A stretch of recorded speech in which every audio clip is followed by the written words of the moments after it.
क्या जरूरत थी उन नौजवान लड़कियों को जलील करते हुए उनके कपड़े फाड़ने की, उनको बेरहमी से गंदी तरह पिटवाने की? देश के युवाओं पर पैलेट गन्स और AK-47 चलवाने की क्या आवश्यकता थी? इसकी माताओं बहनों का, मातृशक्ति का, महिलाओं का जीवन सुचारू रूप से चले, इसलिए ये 11 साल में 15 करोड़ घरों में नल से पानी पहुंचा है। मान्यवर, नल से पानी पहुंचता है तो सबसे ज्यादा फायदा माताओं बहनों को। क्या आतंकवादी हैं, टेररिस्ट हैं? हाँ, कांग्रेस बोल रही है। हाँ, कांग्रेस बोल रही है। जवाब दीजिए, जवाब दीजिए। कांग्रेस बोल रही है, जवाब मांग रही है, जवाब दीजिए।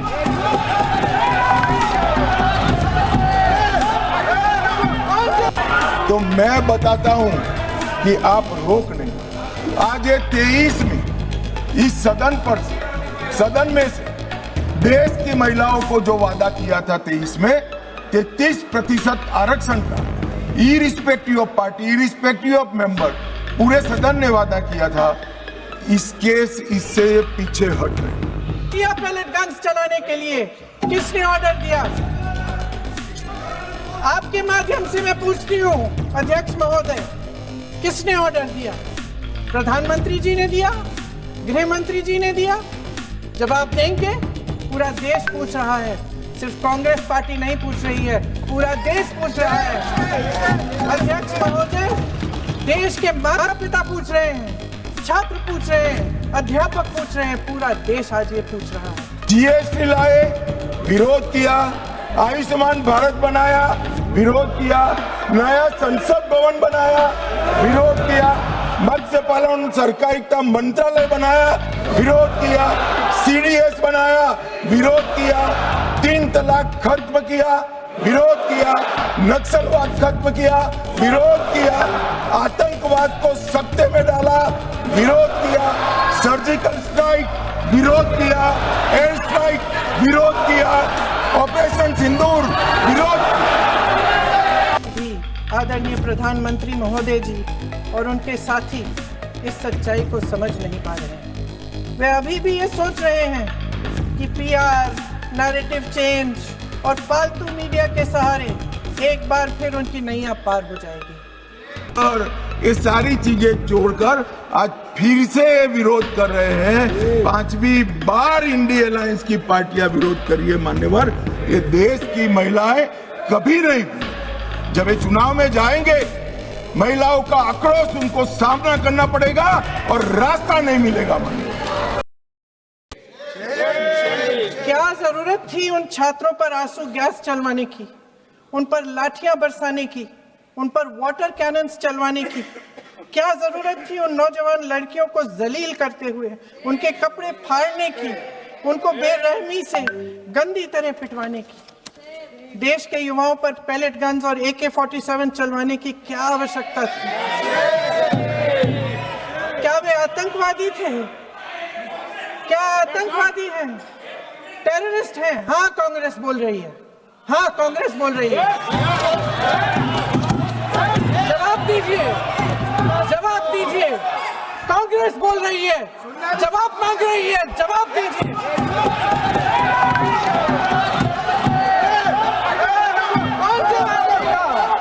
कौन जवाब देगा?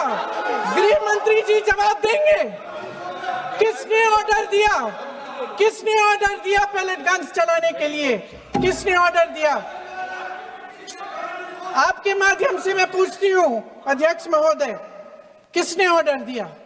प्रधानमंत्री जी ने दिया? गृह मंत्री जी ने दिया? जवाब देंगे?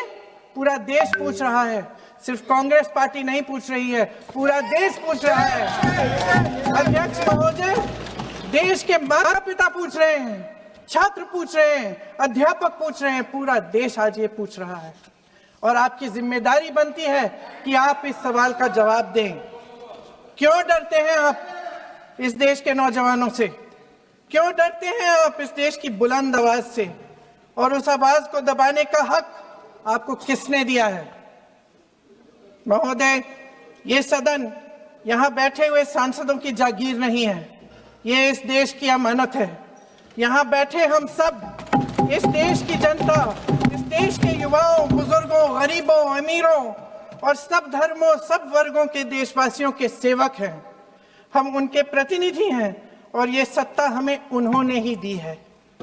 इस देश का संविधान हमारी सर आंखों पे, इस देश का लोकतंत्र सर्वोपरि है। इसे ध्वस्त करना पाप है। यह करोड़ों जनता हमसे सिर्फ एक चीज मांगती है, जवाबदेही। इंग्लिश में इसे अकाउंटेबिलिटी कहते हैं। हमें सत्ता देकर, हमें यहां तक लाकर सिर्फ उसकी ये गुहार है कि जो हम करें उसकी भलाई के लिए करें, और अगर उनके साथ अन्याय हो तो हम उनके प्रति जवाबदेह बने और उन्हें न्याय दिलवाएं। पिछले दिनों हजारों बच्चे सड़क पर उतरे। उन्होंने अपनी पीड़ा व्यक्त की।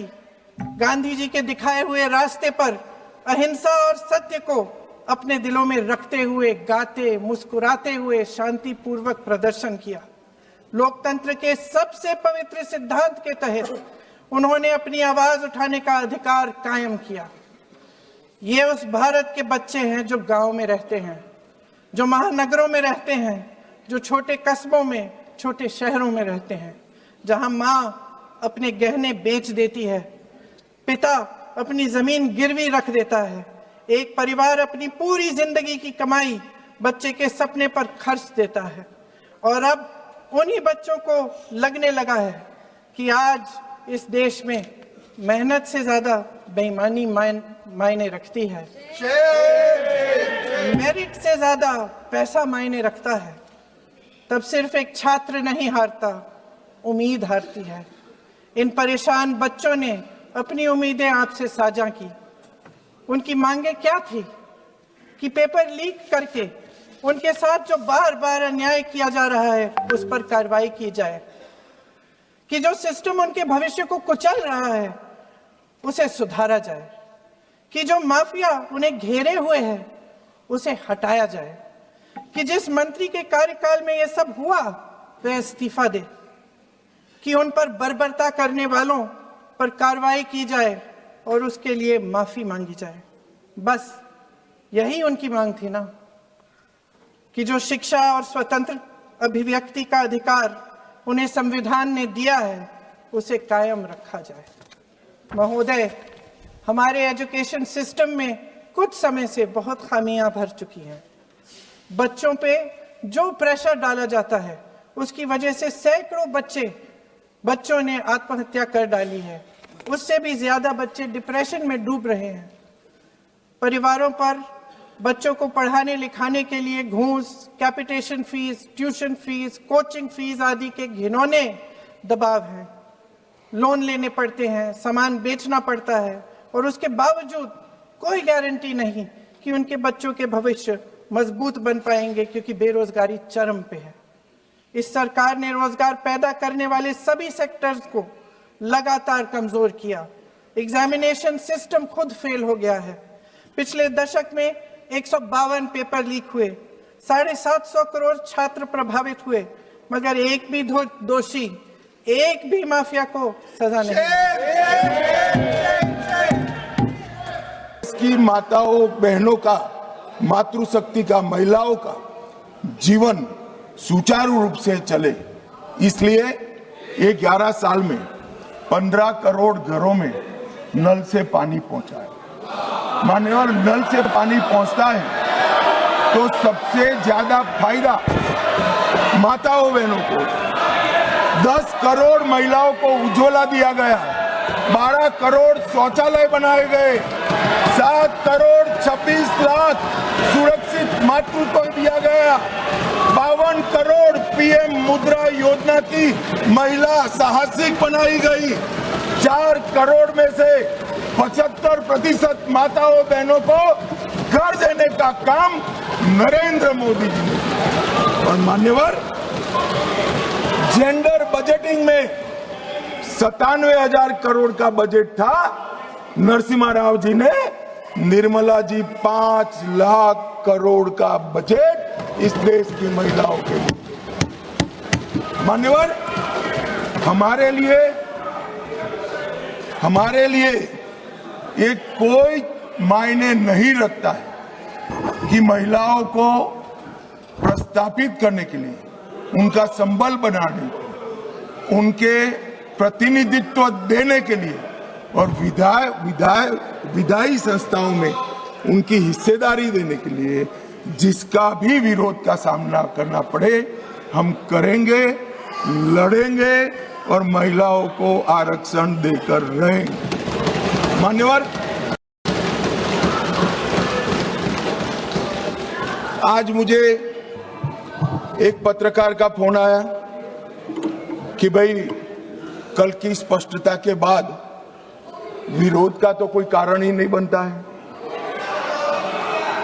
क्यों विरोध करें? मैंने बोला भाई ये रॉन्ग नंबर है, आपको राहुल जी को पूछना चाहिए, मुझे क्यों पूछ रहे हो भाई? मगर उसने कहा आपको क्या लगता है? मैं कोई ऐसा नहीं है कि सब सिर्फ महिला आरक्षण विधेयक का विरोध हो रहा है। हमने 370 समाप्त की साहब, उन्होंने विरोध किया। मंदिर बनाया, विरोध किया। सीए लाए, विरोध किया। ट्रिपल तलाक समाप्त किया, विरोध किया। जीएसटी लाए, विरोध किया। आयुष्मान भारत बनाया, विरोध किया। नया संसद भवन बनाया, विरोध किया। मत्स्य पालन सहकारिता मंत्रालय बनाया, विरोध किया। सीडीएस बनाया, विरोध किया। 3 तलाक खत्म किया, विरोध किया। नक्सलवाद खत्म किया, विरोध किया। आतंकवाद को सत्ते में डाला, विरोध किया। सर्जिकल स्ट्राइक, विरोध किया। एयर स्ट्राइक, विरोध किया। ऑपरेशन सिंदूर, विरोध किया।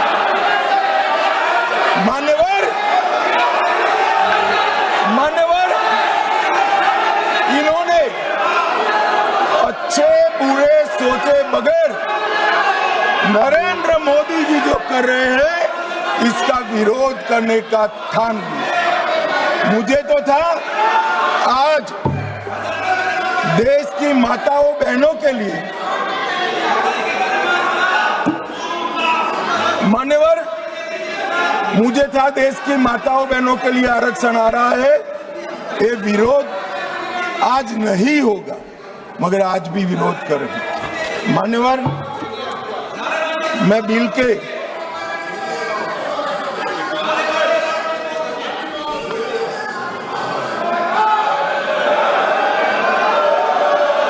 नारेबाजी मत करिए प्लीज, प्लीज।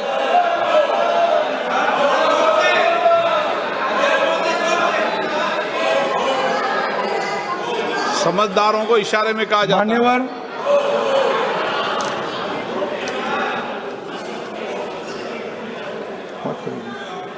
मान्यवर, बिल के ये कन्विंसिंग कर रहे हैं। सुरेश